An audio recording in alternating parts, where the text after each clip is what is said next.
So finally Ramayan का teaser आ चुका है एंड इसे देखने के बाद आई वाज लाइक कि क्या ही बना दिया इन लोगों ने। बट ये उसके बाद मेरे दिमाग में आया कि भाई इस मूवी का बजट भी लगभग 4000 करोड़ का है। आई मीन दो पार्ट मिला के है तो मैं 2000 करोड़ भी मान सकता हूँ, विच इज ह्यूज। तो अपने ये 2000 करोड़ के बजट के हिसाब से ये टीजर बहुत हद तक काम करता भी है और बहुत जगह पे काम नहीं भी करता। लेकिन इन सबको साइड करके बोलूं, इस टीजर की लाइटिंग हो गई, कलर ग्रेडिंग हो गई, सेट डिजाइन हो गई और यहाँ तक कि बैकग्राउंड म्यूजिक हो गया, तो वो सब टॉप नॉच लगते हैं। आई मीन भाई इस टीजर में तुम कहीं पे भी स्टॉप मार दो तुम्हें वो सीन वॉलपेपर वाला मिल जाएगा। अब देखो अपन लोगों को इसकी स्टोरी पूरी पता है, लेकिन उसके बावजूद इस टीजर को देखने के बाद दिमाग में बहुत सारे सवाल सा आए, जैसे कि यहाँ पे ये दानव कौन है, या फिर ये सीन में ये दानव कौन है, फिर यहाँ पे श्री राम पे ये अटैक कौन कर रहा है, या फिर यहाँ पे ये पुष्पक विमान वाले सीन पे एक बहुत बड़ी पीक डिटेलिंग है जो कि तुम लोगों ने मिस कर दिया है। तो उन सब का आंसर तुम्हें लास्ट तक मिल जाएगा, इसलिए वीडियो लास्ट तक देखना। सर टीजर शुरू होता है और हमें कैलाश पर्वत दिखता है एंड वहाँ पे कुछ एक वॉर सीक्वेंस चल रहा है जहाँ पे दानव एंड असुर लोग देवी देवता एंड मॉन्क्स और सेंट्स को मार रहे हैं एंड यहाँ पे कुछ स्ट्रक्चर्स भी वो लोग तोड़ते हुए दिख जाते हैं जो कि मोस्ट प्रोबेबली मंदिर हो सकते हैं। और इसी के बीच में हमें एक चील पे उड़ता हुआ कोई एक वॉरियर दिखता है जो कि बाद में नीचे गिरता भी है और फिर एक दानव उस पे अटैक भी करता है एंड ये मोस्ट प्रोबेबली कोई लड़की होगी।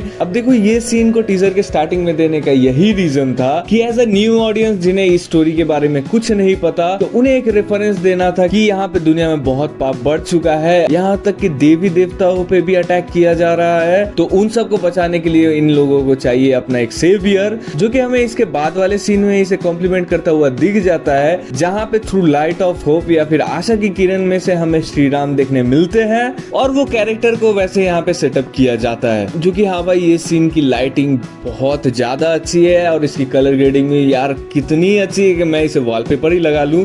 एंड इसके बाद अपन लोग टीजर में आगे बढ़ते हैं जहाँ पे हमें अयोध्या के सीन्स दिखाए जाते हैं, जहाँ पे ये टीजर में पूरा एक दिन का सीन दिखाया हुआ है, यानी कि सुबह से रात तक। और स्टार्टिंग में हमें देखने मिलता है कि श्री राम अपने राज अभिषेक के लिए जा रहे हैं अपने प्रजा के बीच से और यहाँ पे सारे लोग बहुत ज्यादा खुश हैं। अब हाँ ये सीन बहुत लोगों को AIS लग रहा है और उसका मेन रीजन है कि ये सीन बहुत ही ज्यादा क्लियर है। आई मीन इन रियलिटी सारी चीजों में कहीं ना कहीं कुछ ना कुछ छोटे फ्लॉज होते हैं जो कि यहाँ पे ये सीन में उतने देखने नहीं मिलते। तो एक तो बात ये हो सकता है कि ये लोग वैसा ही दिखाना चाहते हैं कि उस टाइम का अयोध्या में कुछ फ्लॉ नहीं था, I mean everything was flawless. But ये अगर ये ऐसा नहीं है तो ऑब्वियसली इन लोगों को इस पे थोड़ा काम करना पड़ेगा। बाय द वे ये सीन मुझे बहुत अच्छा लगा था। और उसके बाद ही वो हमें सभा में जाते हुए दिख जाते हैं, जो कि ऑब्वियसली ये उनके वनवास से जाने के पहले का सीन है। और उसके बाद वो बाहर निकलते भी हैं जहाँ पे पूरी प्रजा उनके सामने खड़ी है और भाई वो सीन भी कितना ही अच्छा देखने में लगता है। एंड उसके बाद वो लोग रथ पे जाते हैं जहाँ पे ये एक रथ का पहिए का सीन आता है एंड भाई मैं वही बिक चुका था, क्योंकि भाई ये रथ के पहिए का तुम डिटेलिंग देख लो, ये कितना ही ज्यादा गॉर्जियस लगता है। एंड इसके बाद ये लोग रथ पे जाते हैं जहाँ पे इस पूरे सीन में बस इस रथ पे 2 लाइट है और आसपास पूरा अंधेरा है। और जैसे ही रथ अपना आगे जाता है तो प्रजा सब साइड में होते जाते हैं, विच शोज कि इन लोगों के बीच में से इनका होप ऑफ लाइट जा रहा है और श्री राम के बगैर इनके लाइफ में होप अधूरी है। तो यहाँ ये सीन को क्रिएट करने का यही मेन रीजन है। और उसके बाद हमें श्री राम एक दानव से फाइट करते हुए दिख जाते हैं, जो कि ये दानव कौन है किसी को नहीं पता। आई मीन ये दानव इतना ज्यादा लॉर्ड ऑफ रिंग्स या हॉलीवुडाइज्ड लगता है कि भाई समझना ही मुश्किल है। बट ये अगर मैं स्टोरी के हिसाब से देखूं तो ये दानव विरधा हो सकता है। अब मैं इसका कॉन्टेक्स्ट भी दे दूं तो विरधा दंडका के फॉरेस्ट में रहता था एंड इसने सीता माता को किडनैप किया था, जिसके वजह से श्री राम ने उसका वध किया था। अब देखो मेरा इस कैरेक्टर को ये थ्योराइज करने का मेन रीजन था कि दंडका का जो फॉरेस्ट है वो बहुत हद तक इस सीन में दिखाए गए फॉरेस्ट की तरह लग रहा है। एंड उसके अलावा एज अ कैरेक्टर विरधा स्क्रीन प्ले में बहुत ज्यादा हेल्प करेगा, क्योंकि भाई इस मूवी में ऑब्वियसली हमें आगे सीता हरण दिखने वाला है। तो उससे पहले अगर इसका रेफरेंस मिल जाए कि सीता को अगर कोई राम से दूर करना चाहता है तो राम वो करने बिल्कुल नहीं देते हैं, यहाँ तक कि वो उसका वध कर देते हैं, जो कि उसके स्क्रीन प्ले को बहुत ज्यादा हेल्प करेगा। एंड उसके बाद हमें श्री राम एक धनुष पकड़ते हुए दिख जाते हैं, जो कि मोस्ट प्रोबेबली हो सकता है सीता के स्वयंवर के समय का, जहाँ जहाँ पे वो शिव बांध तोड़ते हैं, तो आई गेस ये वही है। फिर हमें ये एक वाटरफॉल और जंगल के बीच का सीन दिखाया जाता है जो कि उतना ज्यादा रियलिस्टिक नहीं लगता है, क्योंकि कैरेक्टर वहाँ पे आउट ऑफ प्लेस लगता है। तो आई थिंक कि ये शायद मूवी में अच्छा लगे या फिर ये लोग इस पे और ज्यादा काम करें, क्योंकि इनके पास समय बहुत है। और उसके बाद हमें फाइनली रणबीर कपूर एज श्री राम का लुक दिखाया जाता है, जो कि हाँ पहले तो मुझे भी उतना कुछ खास नहीं लगा था, लेकिन विद द टाइम मैंने इसे जब बहुत बार देखा तो मैंने भी इसे अडेप्ट किया। और उसके बाद मुझे ये सीन में रणबीर कपूर के फेस पे वो तेज दिख रहा है, जो कि हाँ भाई वो देखने में बहुत अच्छा लग रहा है। आई मीन इससे तो बहुत ही अच्छा है। Wait, he played Jesus right. और हमें उसके नेक्स्ट सीन में ही महाराज दशरथ उसे क्राउन पहनाते हुए दिख जाते हैं, जो कि ऑब्वियसली मुझे नहीं लग रहा है ये राज्य अभिषेक का टाइम का है, क्योंकि भाई सभा पूरी खाली है। तो ये यूजुअली एक नॉर्मल सीन हो सकता है जहाँ पे महाराजा दशरथ और श्री राम के बीच में एक केमिस्ट्री बिल्ड की जा रही है। एंड इसके बाद हमें श्री राम वनवास में जाने से पहले महाराजा दशरथ से आखिरी बार मिलते हुए दिख जाते हैं, जहाँ पे ये सीन बहुत ही ज्यादा इमोशनल लग रहा है। आई मीन ये सीन में रणबीर कपूर ने जितने भी सारे इमोशंस पोर्ट्रे किए हैं भाई, वो देखने में बहुत सही लग रहा है। और उसके बाद ही हमें यहाँ पे श्री राम के कैरेक्टर किसी की अस्थियां बहाते हुए दिख जाता है, जो कि कोई नहीं, महाराजा दशरथ का वो पिंडदान कर रहे हैं, क्योंकि वो उनका अंतिम संस्कार नहीं कर पाए थे। एंड ये दोनों सीन को एक साथ दिखाने का यही मतलब है कि इन दोनों के बीच में जो वो इमोशनल एंगल था एट लास्ट, वो यहाँ पे ये लोग दिखाना चाहते हैं। और उसके बाद हमें यहाँ पे रामा का टाइटल कार्ड देखने मिलता है। एंड देन उसके बाद यहाँ पे एक बहुत बड़ा मोन्टेज शुरू होता है, जहाँ पे बहुत सारी चीजें दिखाई जाती है, जहाँ पे सबसे पहले हमें तूफान के बीच में से श्री राम निकलते हुए दिखते हैं, जो कि ऑब्वियसली ये सीन ट्रेलर का सबसे बेकार सीन है आई कैन से।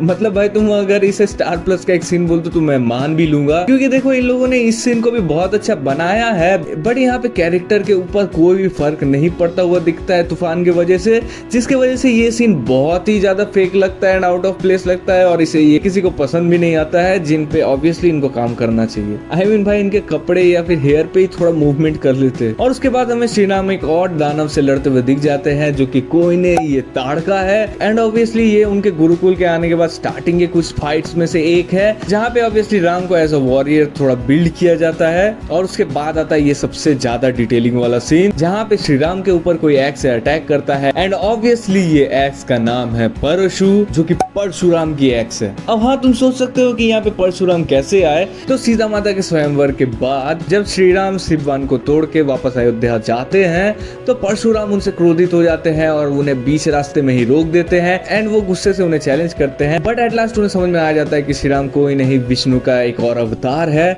तो उसके वजह से फिर वो वहां से चले जाते हैं ऑब्वियसली। एंड उसके बावजूद हमें ये सीन में 4 और मेन कैरेक्टर्स के फर्स्ट लुक देखने मिल जाता है, जो कि सबसे पहले है अरुण गोविल एज महाराजा दशरथ, और उसके बाद हमें Ravi Dubey as Lakshman, Adinath Kothare as Bharat, and Shatrughna का भी कैरेक्टर देखने मिल जाता है, जो कि वो ऑब्वियसली महाराजा दशरथ और उनके 4 बेटे एक साथ यहाँ पे हमें देखने मिल रहे हैं। और उसके बाद अपन लोग नेक्स्ट सीन में जाते हैं, जो कि ऑब्वियसली यहाँ पे सीता हरण के समय जब राम हिरण के पीछे जाते हैं, ये वही सीन है। और उसके बाद हमें कुछ scene Ram as a warrior दिखाया जाता है, जो कि ऑब्वियसली ऑडियंस को दिखाया जा रहा है कि श्री राम इमोशनली वल्नरेबल होने के बावजूद यहाँ पे एज अ वॉरियर बहुत ही अच्छे हैं। और उसके बाद अपन लोग राम एंड लक्ष्मण को एक चीता के बगल में देखते हैं, जो कि ये चीता जटायु की है। आई मीन ये ऑब्वियसली सीता हरण के बाद का सीन है, जहाँ पे रावण ने जटायु की ये हालत की थी। एंड यहीं पे श्री राम जटायु की चिता जलाने के बाद प्लेस लेते हैं कि वो सीता को वापस लाके ही रहेंगे, जो कि हमें ये सीन में देखने मिलता भी है। और उसके बाद अपन लोग फिर से वो उनके वनवास में जाने के टाइम पे आ जाते हैं, जहाँ पे हमें श्री राम सीता एंड लक्ष्मण एक बोट पे दिखते हैं, जो कि ऑब्वियसली ये वो सीन है जब ये लोग अयोध्या से वनवास के लिए निकलते हैं, तो सारी प्रजा इनके साथ निकल जाती है। तो एट लास्ट जब प्रजा के सारे लोग यहाँ पे सोते हैं, तो ये लोग बीच में से निकल जाते हैं। एंड उसके बाद हमें ये टीजर का एक ही डायलॉग जो है वो सुनने मिलता है, जो कि है राम, जो कि ऑब्वियसली यहाँ पे महाराजा दशरथ की आवाज है। एंड उसके बाद यहाँ पे मूवी का मेन टाइटल कार्ड भी आता है, और उसके बाद हमें फिर रावण का एक सीन देखने मिलता है, जहाँ पे वो अपने पुष्पक विमान से कहीं जा रहा है। एंड ये भी कहीं पे वो कुछ तबाही मचाने आया था, क्योंकि आसपास के रेलिंग्स टूटी पड़ी है। एंड ऑब्वियसली ये कुछ और भी हो सकता है, ये लंका भी हो सकती है, I am not sure. But उसके बाद हमें ये पुष्पक विमान का सीन देखने मिलता है, जो कि भाई मुझे ये टीजर का बेस्ट सीन लगा, क्योंकि तुम ये पुष्पक विमान का पूरा स्ट्रक्चर देख लो, इसका डिजाइन देख लो, आई मीन देख के लगता है कि हाँ सोने की लंका का राजा इसी पे जाता होगा।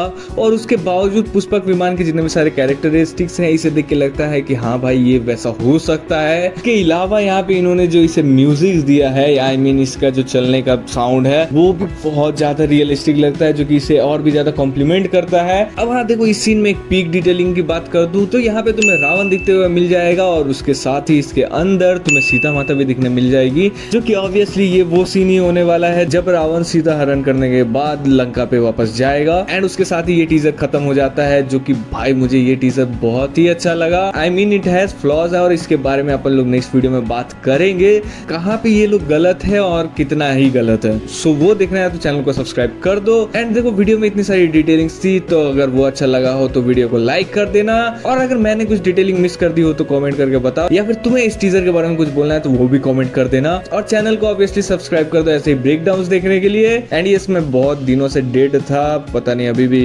कितने दिन तक एक्टिव रहूं या कितना कंसिस्टेंट रहूं, but obviously I will try my best. And मैं मिलता हूं तुमको अगली वीडियो में, तब तक के लिए बाय।